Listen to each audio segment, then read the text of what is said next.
jauh itu juga memiliki faktor pendorong dan faktor penghambat. Kalau untuk Faktor pendorong, mereka bisa mendapatkan ilmu pengetahuan dari mana aja. Mereka bisa mendapatkan ilmu pengetahuan dari dalam dan luar negeri. Mereka bisa memilih sekolah apa yang mereka mau dapatkan. tentunya dengan itu dengan baik tanpa ada kendala internet, kendala uang, semua biaya-biaya pun dihitung. Ada juga pendorongnya, keinginannya ada, internetnya buruk atau fasilitas yang mereka miliki tidak maksimal. Kemudian sekarang PJJ sudah meningkat. Mereka sudah kan hybrid, melakukan pembelajaran di sekolah dan di rumah. Mungkin ada kendala untuk orang-orang dengan masyarakat di level bawah untuk kurang, tapi untuk orang-orang tertentu mereka bisa melakukan apa aja dengan keinginan mereka.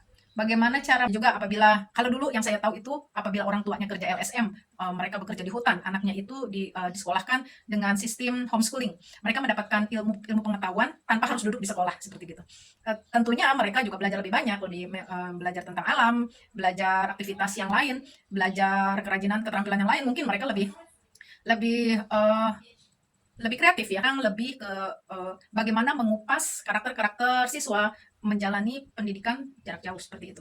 Ajarnya, mereka mulai sekarang pendidikan sekolah-sekolahnya.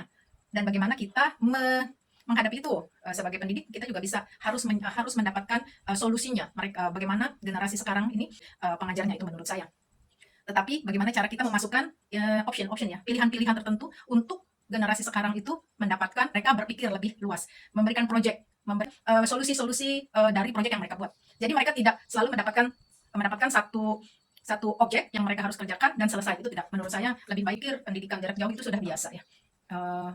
Mereka sudah memilih bagaimana cara belajar dan masih bisa melakukan. Yang kita punya juga sekarang bisa beragam, ada laptop, ada iPad, ada telepon, ada semua barang-barang yang bisa dipergunakan. Dan bagaimana juga sekarang perusahaan sudah mulai melakukan pembicaraan dalam Zoom, mereka mengirim email satu sama lain, dan banyak hal yang mendasari semua pendidikan jarak jauh bagi siswa dan guru untuk melangkah ke tahap itu.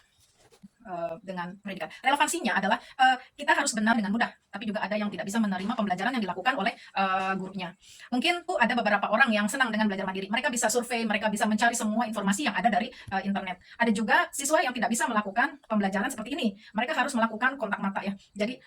Jadi inti dari pembelajaran PJJ adalah bagaimana mereka bisa mendapatkan semua informasi yang ada, yang seharusnya didapat, dan mereka dapat mempelajari. Demikian saya Erni dengan nomor NIM 0491737721, pembelajaran teknologi pendidikan dalam pendidikan jarak jauh. Terima kasih banyak. Selamat siang.